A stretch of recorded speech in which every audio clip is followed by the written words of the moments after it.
The Toronto Maple Leafs have lost free agent Wes Clark. No longer a Leaf. Wes Clark, if you don't know, and I don't expect you to if you're not from Toronto. And in fact, if you are from Toronto, I still don't expect you to. Wes Clark was the head of the scouting staff. He's notable for draft picks. I think people were attributing draft picks to him that were not fair. Like Jersey was not under his staff. He wasn't the head scout until 2021.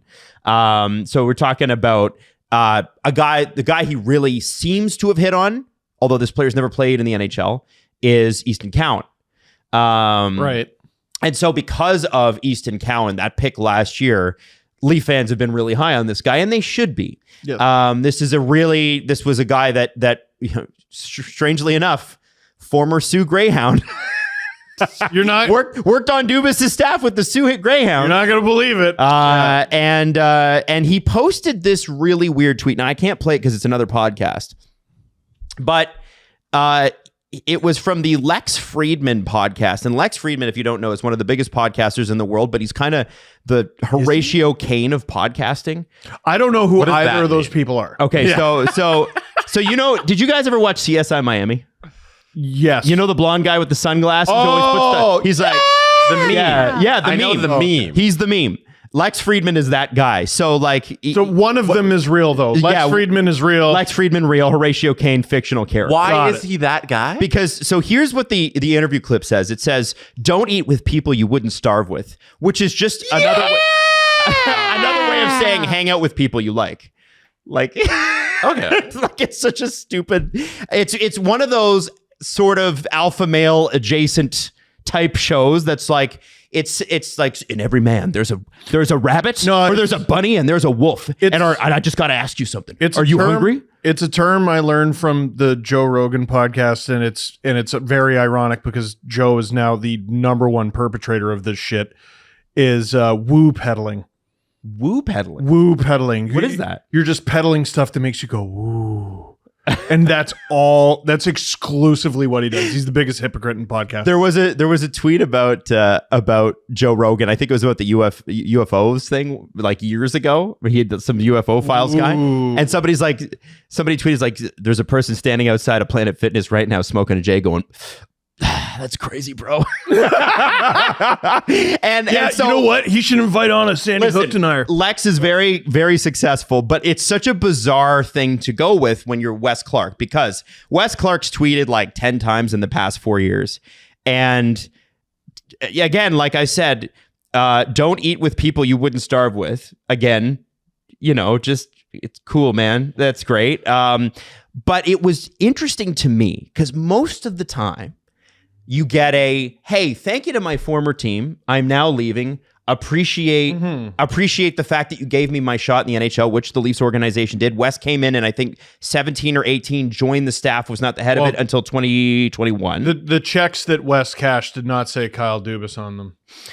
They said Maple Leafs on them. Right. And so I just thought it was very, very interesting that there was no thank you to Leafs for giving me my first shot at the NHL level. I'm sure his resignation said that. But I think... I'm not going to trash the guy, but... I think it's a bit weird. I'm allowed to say that. It's weird. It's obnoxious. It's obnoxious. Weird. No, because I think what he meant was for it to be... He loves Kyle. Yes. And that's great. I meant, yeah, of course. Why wouldn't you? But it comes across as, I'm blowing this popsicle stand.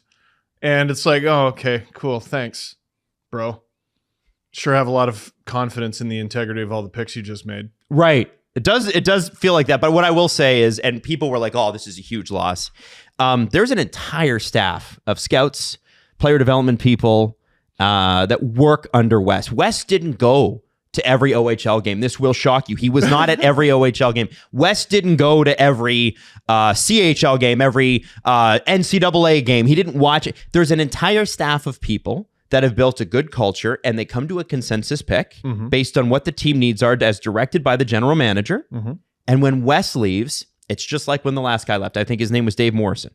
They've had so much turnover. They will have somebody else who gets in and gets to be the next Wes Clark. There's no reason to freak out about that. Yeah, I'm not going to walk back all the praise that we had for Wes Clark like throughout the... Certainly not. I just thought it was a weird way to leave. And everything. It was definitely a weird way to leave. But like as much as I like how he did, I thought he did a good job with not very much.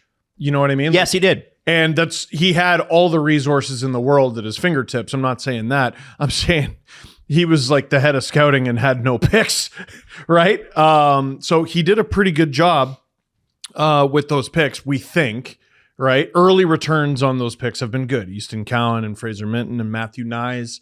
The Matthew Nyes pick was a really good one. Nikita really good. Grabenkin is hopefully pretty good. Who's the goalie?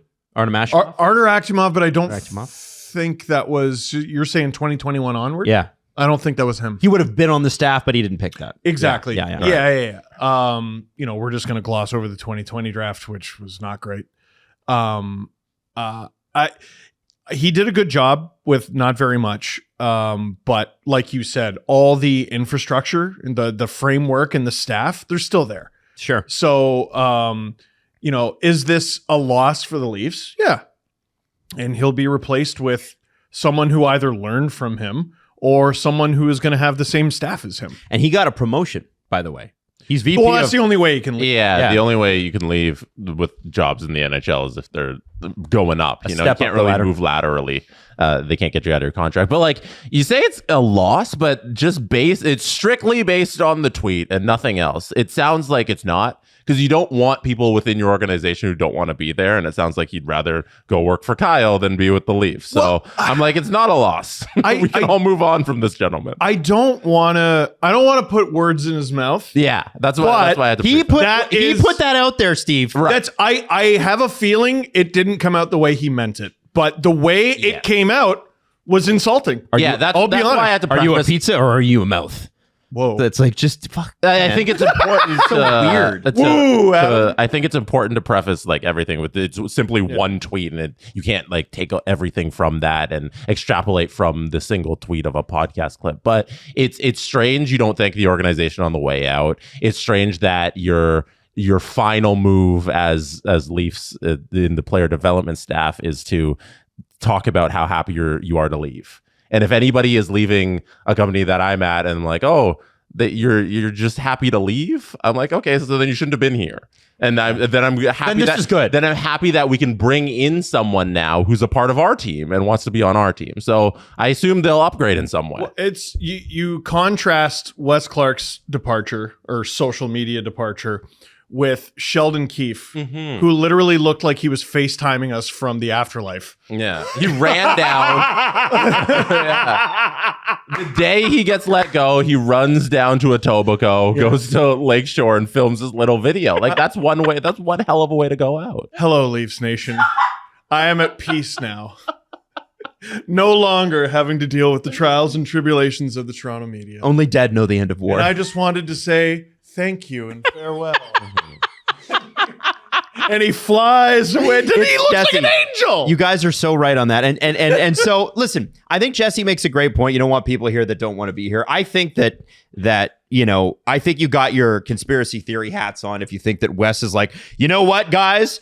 I know I'm leaving in 10 days. I'm just gonna tank all the Leaf draft picks and screw them on the way. You're not gonna do that. Because part of it is professionalism. The other part of it is isn't there like 10, 15 people on that staff who would be like, what are we doing? No, I know.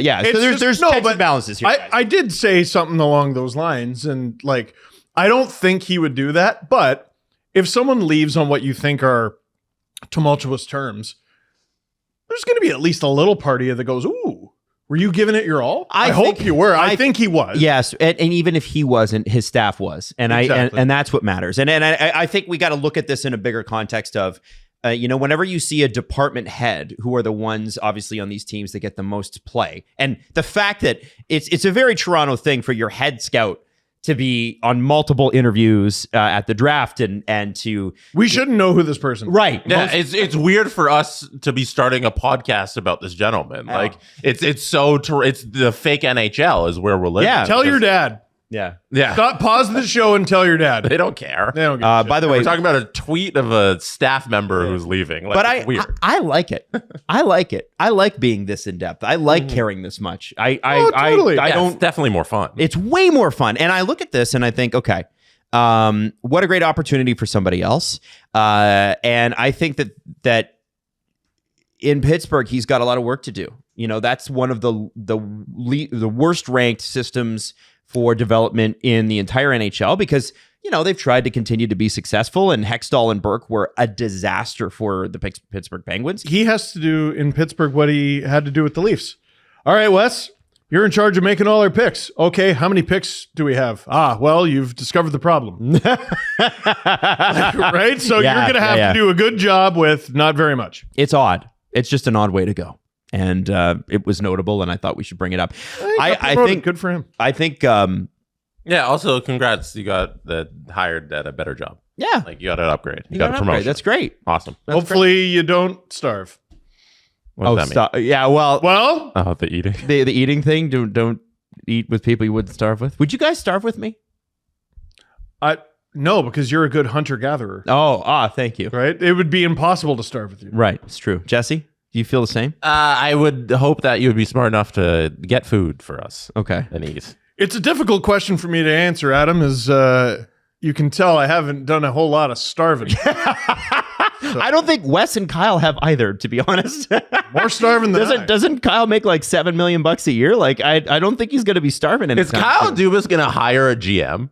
No. Or is he just going to be like, oh, no, I get to do it? Because here's the thing. He's got a lot on his plate, right? So I have to tell you, it's weird that there seems to be a bit of a, and this is floating around, that there's a little bit of, they like to have that group, that person, that management likes to have people that agree. That is floating around. That's out there. More than one person. Okay. And I don't blame them for that. I will tell you that sometimes the tension of two people who disagree with each other is so much that they can't work together. So you don't want that. Mm-hmm. But tension in, hey, have you considered something else outside of your square box, which is part of the problem the Leafs have because they never do. Mm-hmm. And Kyle built a lot of that. Yeah. I think that, that is, whether they like it or not, whether it's fair or not, that's out there. I think you're right. I think that sentiment is right for the wrong reasons. That it to me is also Dubas's biggest crime. To me as a Leaf fan, because sometimes it's easy to look back at Dubas as he arrived in 2018 when he became the general manager. That's not true. He arrived to the Leafs in 2014 as the assistant GM. Ran a draft. And stuff immediately started getting attributed to him right away. I want to say the day he became AGM or the day after, Jake Gardner got extended and it was a decent extension. We were all like, whoa. Dubas. There's Kyle Dubas. Whoa. And he's going to be so smart and he's going to do this and he's going to do that and he's going to do that. And, he hired all his friends. Like every other hockey guy ever. You look at Brad Treliving. I mean, he's hired all his friends. He's hired people that he... Chris Tanev. Yeah. Even some of the players. Larson. Some of the players. Yeah. Guys he knows Max from Domi. Calgary. Guys he knows from Arizona. Those are the players. And then there's Shane Doan. And there was someone else. I can't remember the name. Which is, by the way, fair if they can do a good job. Right. But to me... We've done that. Dubas's biggest crime to me is... he was touted as such an outside the box thinker. Mm-hmm. And after a while, it just became more and more obvious. Oh no, he's just some other hockey guy. He just dresses a little better and knows how to read. He's just another hockey guy. And that's okay. Thinks he's really right. Hires all his buds. Well, just see. He's just another hockey We'll guy. see how it all plays out in Pittsburgh because, when you look back at it, it's not going great yet. How's it going and how's it look like it's going to go? The Leafs handed, Kyle Dubas was a part of it, but when he became general manager, they handed him the keys to a Ferrari that was already warming, right? You had three great young players. Mm-hmm. Then he goes out and he nails the Tavares signing, right? He absolutely nailed that. He did. It was a great signing. $11 million when he was getting offered 13. I mean, it comes in, scores 47 goals in his first year. People are not understanding, how many teams are guaranteed a playoff spot every year for basically the duration of a contract. The moment he signed that deal, it's We don't got to worry about making it anymore. Yeah. Being a contender, sure, you got to worry about that. But like you have a 1-2 of Matthews Tavares. You're not missing the playoffs. Yeah. How? How are you going to pull that off? You're not going to be able to do it, right? But no one's going to look at it like that right now.